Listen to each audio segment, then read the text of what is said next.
Istanbul the dice game. So this is a new version of the game Istanbul, or I should say a loosely based version of Istanbul based on dice.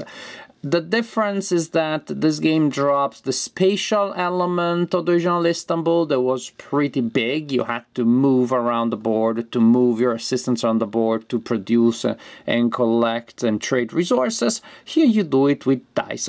I would say that the main idea that has been retained from the original Istanbul is the fact that resources become more expensive as time goes by, so there is an opportunity cost.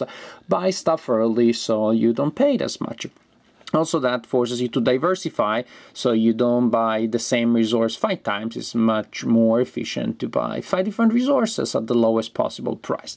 So I already anticipated some of my conclusions here. But in any case, let's see how Istanbul the dice game works.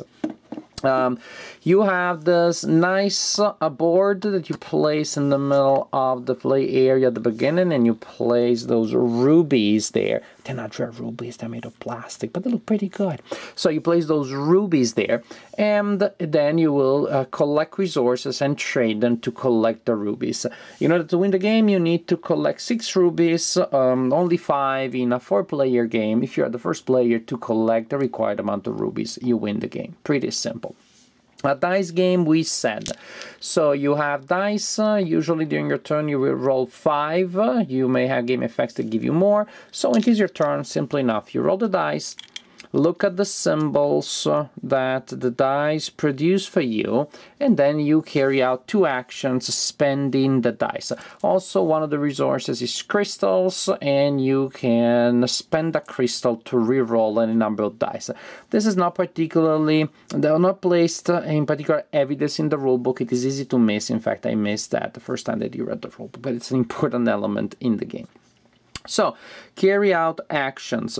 And very important, there is a large range of actions that you have, and there is this very useful player aid. You will need to give one to each player. Now, you can trade 2 symbols with the same resource with a marker representing the same resource. There are 4 main resources, which are food, fabric, silver, jewels, and fruit.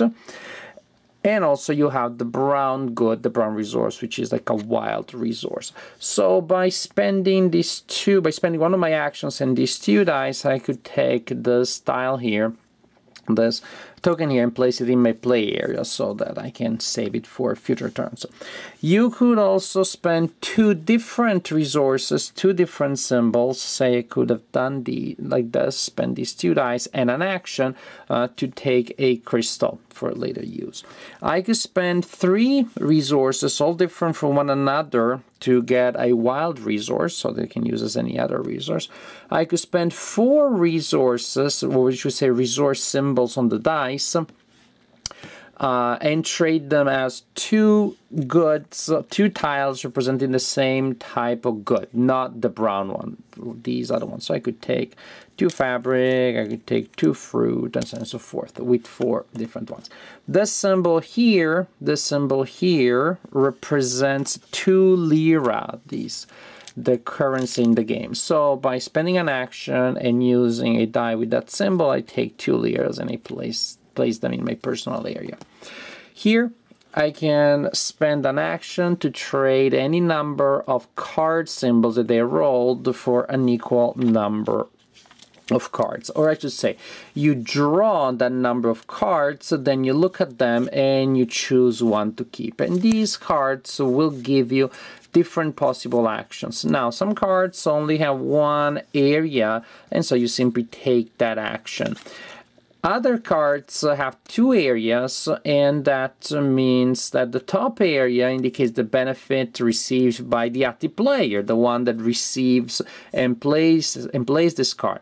And the bottom part represents the advantage or the opportunity for an advantage that the non-active players can use. So for example, if I use this symbol and I take this card, I, the active player, gain 4 liras right away. And the other players can discard a silver and trade it for liras. So usually, very often, the non-active action is a weaker, less exciting version, more expensive version of the top action. And in some cases, again, there is no such a thing as a bottom action, as a non-active player option. Back to our player rate, things that you can do. You can spend a number of tiles to purchase a tile. A number of resources, I mean, to purchase a tile. So there are 6 tiles that are available during the game at any given time. When one is acquired, it is replaced by another one from the stack. On the top of these tiles, you see the symbols representing the resources you need to spend to acquire that tile. Here, for example, I spend these 3 food here, and I acquired this tile. I place it in my play area, and that gives me 3 liras each turn. Pretty nice, no?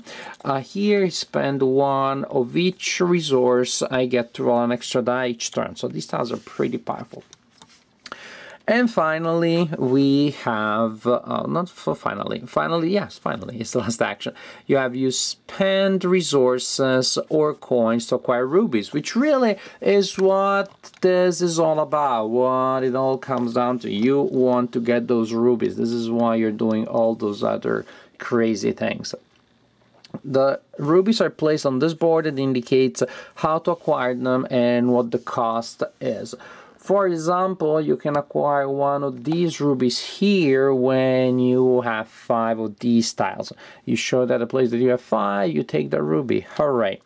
You can take a ruby from this track by discarding 4 resources, or I should say, by discarding all the resources that are next to the lowest available ruby on this track. So to take the first ruby, you need to spend 1 of each resource. To get that ruby, 1 of each resource plus another resource of your choice for 1 per kind plus 2, and so on and so forth. The same applies to this track. The number next to the lowest ruby on the track represents the price that you have to pay. So to take that ruby, I need to spend 14 lira, 16 lira, and so on and so forth. For these other areas here, you need to spend a number of resources, and I think you guessed it, the number next to the rightmost ruby. So the first ruby of each kind requires 4 of that resource, for fabric or for jewels or silver, for fruit, for food. And then if this is the situation, to get the last ruby there, I need to spend 6 fabric, and so on and so forth. So this is the general idea. Roll your dice, spend the icons to perform 2 actions, collect resources from other game effects such as the cards or the tiles, acquire the required number of rubies before the players do, and that makes you, well, the winner of the game. Good for you. So Istanbul the Dice game, on one hand it feels very different from its older and bigger brother, and so I don't really know that a comparison between the two makes much sense, and then on the other hand I'm gonna compare them because most people are gonna do so, so I'm gonna share my opinions about that. When compared to the original Istanbul, this is a game that plays much quicker, and it is also much easier to teach. I remember teaching Istanbul to new players when we played the game, and I like Istanbul, but the learning curve was pretty steep just because of all of those different areas of the city that had different abilities. You need to first remember what they were, recognize the icons, and then you start building a strategy around that.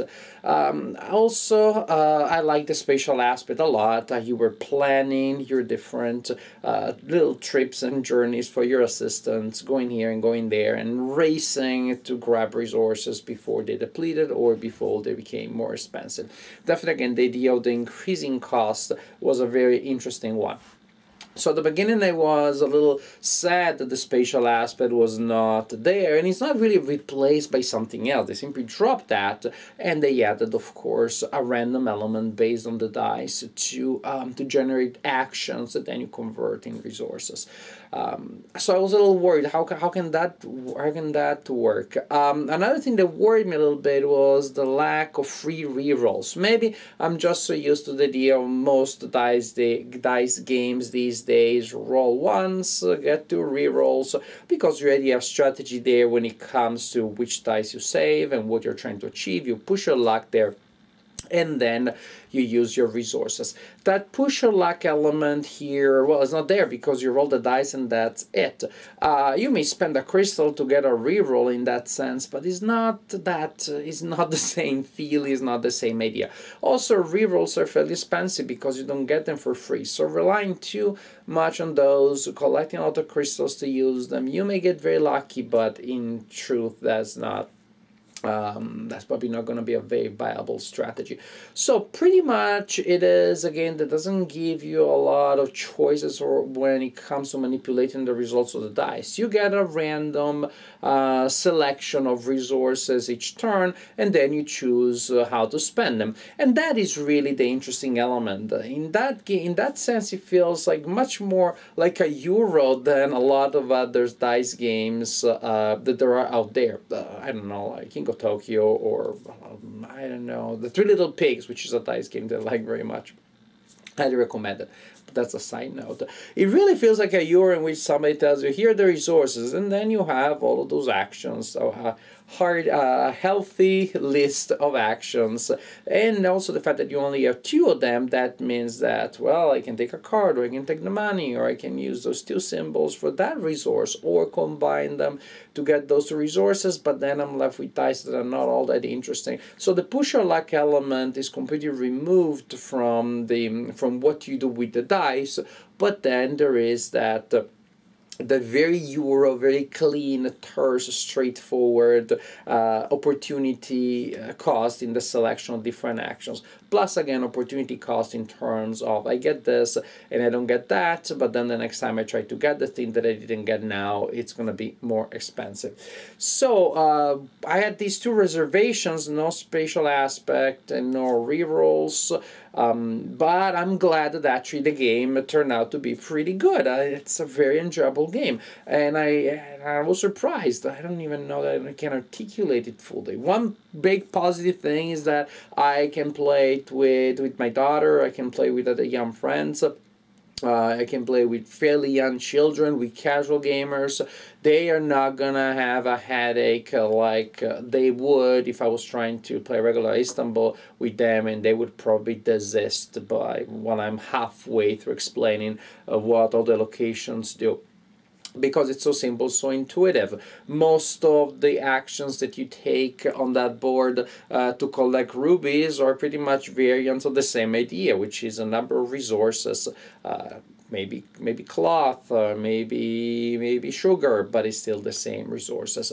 And the other thing, a set of resources that becomes bigger, a number of liras that increases, that is also very intuitive. So I like how intuitive it is, and I like how that also speeds up gameplay without making it trivial, because other players, you yourself and the other players are still selecting within a range of actions that is interesting enough to keep you entertained, that presents you with challenges, with decisions, and I like that. There is that element of agency that makes it worth playing the game, but the game does not feel overwhelming. It remains somewhat almost like a filler. It lasts longer than a filler, but it has that the level of complexity there. Yeah, I would say it's an extended filler with a good enough number of decisions in it to be entertaining. It is also good that sometimes you have decisions to make out of turn, so that keeps you entertained. I play with 2 players only. I don't think that with higher players, a higher number of players, analysis paralysis really should be a problem. Again, because you have that nice balance between enough actions and not too many actions. Enough actions to be interesting and not enough resources to do them all, which is really key to make the decision process interesting. So in general, I like Istanbul, the dice game. To me, it's no replacement for the original Istanbul. This game has not sent the original to retirement. There will be There will still be times in which I will feel like playing the original one when I have more time, and possibly players that already know the game, so we just review the locations. We don't have to start from the beginning. No replacement, but for the times where I have been playing with players that are more casual and they wouldn't enjoy the original one, when I still want to have that Istanbul feel, a good chunk of it without all of the commitment and the effort, then I believe that Istanbul the Dice game would be a good choice. In general, it is a light, fun game and one that I recommend trying, whether you like the original game or not, because Istanbul the Dice game is a perfectly fine game in its own right.